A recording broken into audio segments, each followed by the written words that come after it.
이스라엘 백성들은 출애굽 당시 광야를 방황해야 했습니다. 그 기간이 자그마치 40년이었어요. 하지만 하나님은 그들을 굶기지 않으셨습니다. 만나와 메추라기를 풍성히 내려주셨는데 한 가지 조건은 그 만나를 그날 먹을 만큼만 거두도록 하신 것입니다. 만나를 아무리 많이 거두어도 다음 날이 되면 모두 썩어버리고 말았어요. 무슨 의미일까요? 이스라엘 백성에게 있어서 광야에서의 삶은 자족을 훈련하는 삶, 절제를 훈련하는 삶이었던 것입니다. 자신에게 주어진 것을 만족하게 여기는 자족, 과하지 않도록 알맞게 제한하는 절제, 이 자족과 절제를 기르는 삶이 바로 광야에서의 삶이었던 것이죠. 사실 오늘날 우리의 삶을 보면 이 부분이 아주 약합니다. 어떻게 해서든지 조금이라도 더 많이 모아서 곳간에다 쌓아두려 하는 것이 우리의 본능, 본성, 욕심입니다. 심지어 남의 것까지 빼앗고 또 가난한 자의 것까지 탈취하려는 그런 탐욕의 시대를 우리는 살아가고 있습니다. 오늘날 우리에게 정말 실제적으로 필요한 것이 자족과 절제이지 않겠습니까? 오늘 본문이 바로 이 부분에 대해서 말씀하고 있습니다. 먼저 16절 말씀인데요. 너는 꿀을 보거든 조카리만큼 먹으라. 과식함으로 토할까 두려우니라 라고 말씀하죠. 아무리 좋은 것이라 할지라도 과하면 탈이 나기 마련입니다. 우리가 잘 아는 사자성어가 있죠. 과유불급. 지나친 것은 모자람만 못하다는 것입니다. 고대 근동에서 보면 바위 틈이나 숲을 사이에서 꿀을 발견할 수 있었습니다. 먹을 것이 풍족하지 않았던 당시에 이처럼 야생꿀을 만나게 되면 마음껏 맛을 보고 힘을 비축하는 것이 당연했습니다. 하지만 욕심이 가득한 자는 이때가 기회다 싶어서 지나치게 많이 먹는 거예요. 과식함으로 오히려 먹은 것을 다 토해내게 되는 것이죠. 그래서 충분히 알맞은 만큼만 섭취하라고 말합니다. 아무리 좋은 것이라 할지라도 많이 먹으면, 과하게 먹으면 그것이 독이 되기 때문입니다. 절제할 줄 알고 자족할 줄 아는 것이 지혜인 것이죠. 그래서 27절, 28절 말씀은 이렇게 이야기합니다. 비슷한 말씀이죠. 꿀을 많이 먹는 것이 좋지 못하고 자기의 영예를 구하는 것이 헛되니라. 자기의 마음을 제어하지 아니하는 자는 성읍이 무너지고 성벽이 없는 것과 같으니라. 결국은 자기의 마음을 잘 다스리는 것이 중요하다라는 것입니다. 자신에게 주어진 것에 만족하고 절제할 줄 아는 것, 이것이 바로 참 지혜인 것이죠.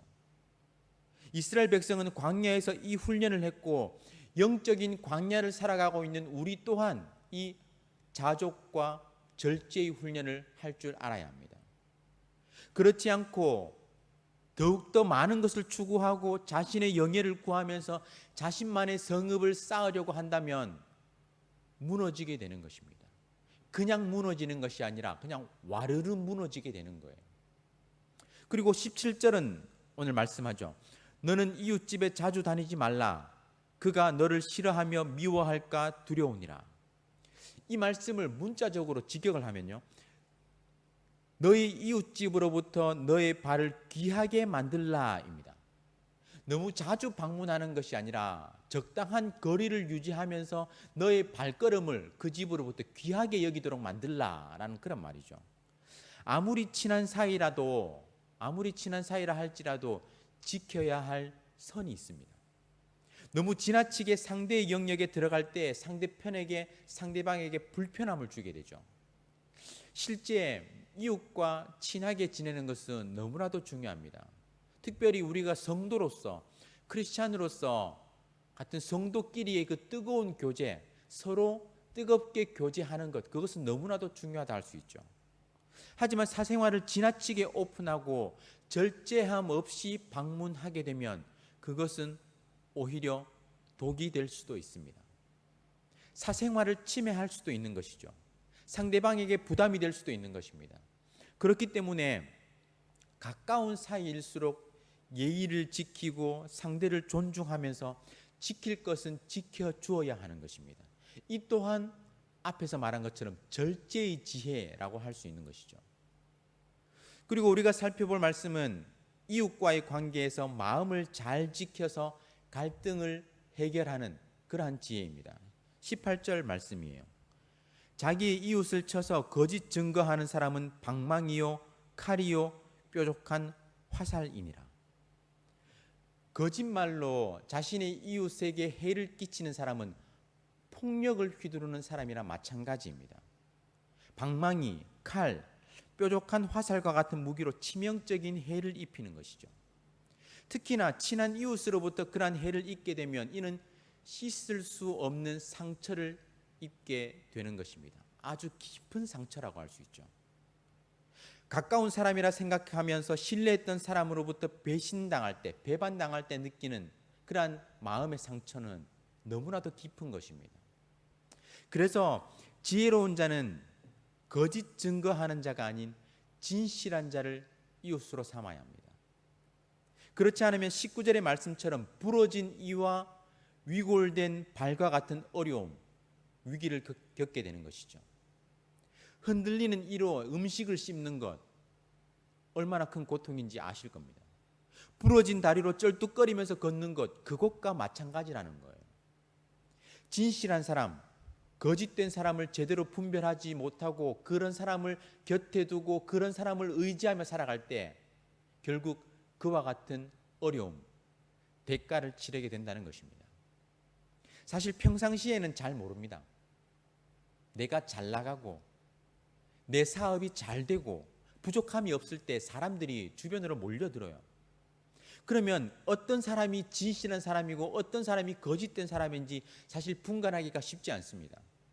하지만 내가 위기의 순간을 겪을 때, 내가 가장 낮은 자리에 처하게 됐을 때 주변에 누가 있는지 그것을 볼 때 진실한 사람을 확인할 수 있습니다. 진실한 사람과 거짓된 사람을 분별할 수 있다는 거예요. 내 곁에 누가 남아 있는지를 볼 때 가능하다는 것이죠.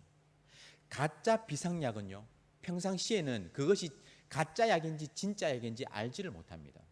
실제 비상시에 그것을 사용해 봐야지만 그것이 진짜 약인지 가짜 약인지 알 수 있는 것이죠. 그리고 20절은 이웃과의 관계에서 어떻게 말을 하는가에 대한 말씀이에요. 마음이 상한 자에게 노래하는 것은 추운 날에 옷을 벗음 같고 소다 위에 식초를 부음 같으니라. 마음이 상해서 괴로워하는 사람 앞에서 노래를 부르는 것은 경우에 맞지 않다라는 것입니다. 이렇게 경우에 전혀 맞지 않는 말은 추운 날에 도리어 옷을 벗기는 것과 같고 소다 위에 식초를 붓는 것과 다를 바 없다라는 거예요.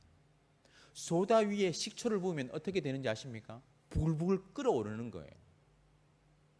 그것처럼 마음이 상한 자 앞에서 노래를 부르는 것은 그 고통과 분노를, 그 감정을 더욱더 끓어오르게 만드는 것과 마찬가지라는 것입니다. 경우에 합당하지 않은 것이죠. 그래서 11절, 오늘 본문 앞에 있는 11절 말씀에 보면 우리가 너무나도 잘 아는 말씀이 있지 않습니까? 경우에 합당한 말은 아로새긴 은쟁반의 금사관이라. 경우에 합당한 말, 이치에 합당한 말, 적절한 말이 너무나도 중요하다라는 말입니다. 슬픔 가운데 낭망한 자에게는요, 다른 것이 아니라 함께 울어주는 것이 필요한 거예요. 그 슬픔을 공감하고 곁에 있어주면서 마음을 함께 하는 것, 그것이 경우에 합당한 말과 행동이라는 것이죠. 그리고 마지막으로 살펴볼 말씀은 원수를 대하는 지혜로운 태도입니다. 21절, 22절 말씀인데요. 내 원수가 배고파 하거든 음식을 먹이고 목말라 하거든 물을 마시게 하라.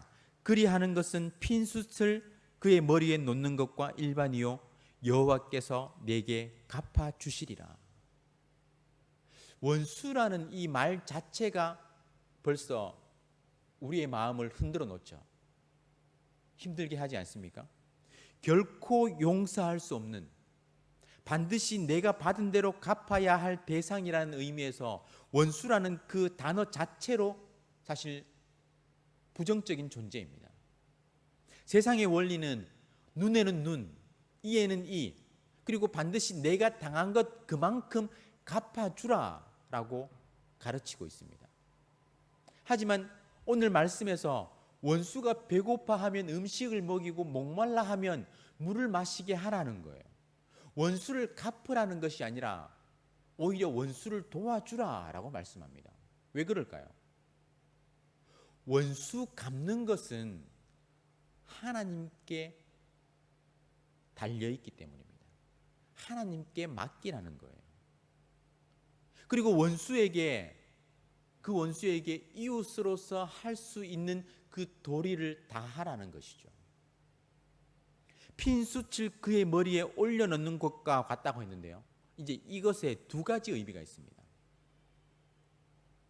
벌겋게 피어있는 그 숯을 그의 머리에 올려놓는 것은 상징적으로 곧 그 숯이 그에게로 쏟아질 것을 의미합니다. 하나님께서 곧 심판하실 것이다 라는 것을 의미하는 것이죠. 그렇기 때문에 원수에게 자기가 막 그 원수를 갚으려고 하는 것이 아니라 선행을 하면서 너는 네가 할 도리를 다 하되 그것이 핀수칠 그의 머리에 올려놓는 것과 같이 하나님께서 그것을 갚아주실 것이다, 이런 말씀이에요. 그리고 또 다른 의미는요, 그 숯불의 뜨거움으로 인해 가지고 그의 얼굴이 붉어지는 것입니다. 원수에게 원수를 그대로 갚는 것이 아니라 선을 행함으로써 그 원수가 오히려 자신의 얼굴이 붉어지는 거예요. 부끄러움과 수치로 인해 가지고 그 얼굴이 붉어지는 것입니다. 이것이 이웃과의 관계에서, 그리고 원수와의 관계에서 지혜로운 자가 취해야 할 태도입니다. 지혜로운 삶의 방법이라는 것이죠. 사랑하는 성도 여러분, 우리는 이 땅을 살아가면서 참으로 지혜 있게 살아가야 합니다. 앞에서 보았던 말씀처럼 모든 삶에 있어서 예수 그리스도 안에서 자족하고 또 절제하는 그러한 삶을 살아가야 합니다. 왜냐하면 우리는 이 땅이 궁극적인 목적지가 아니라 저 하늘이 궁극적인 목적지이기 때문이에요. 그렇기 때문에 우리는 예수 그리스도 안에서 자족하고 절제해야 하는 그러한 삶을 살아가야 하는 것입니다. 그리고 이웃과의 관계에서 진실된 사람을 잘 분별하여 사귀는 그러한 지혜가 필요한 것이죠. 경우에 합당한 말과 행동으로 여러분의 주변에 있는 사람을 날마다 살리고 세우고 격려하는 그러한 지혜로운 삶을 살아가시기를 주님의 이름으로 축원합니다. 또한 원수 갚는 것을 하나님께 맡기고 원수마저도 사랑으로 품을 수 있는 참으로 지혜로운 삶을 살아가시기를 우리 주님의 이름으로 축원합니다.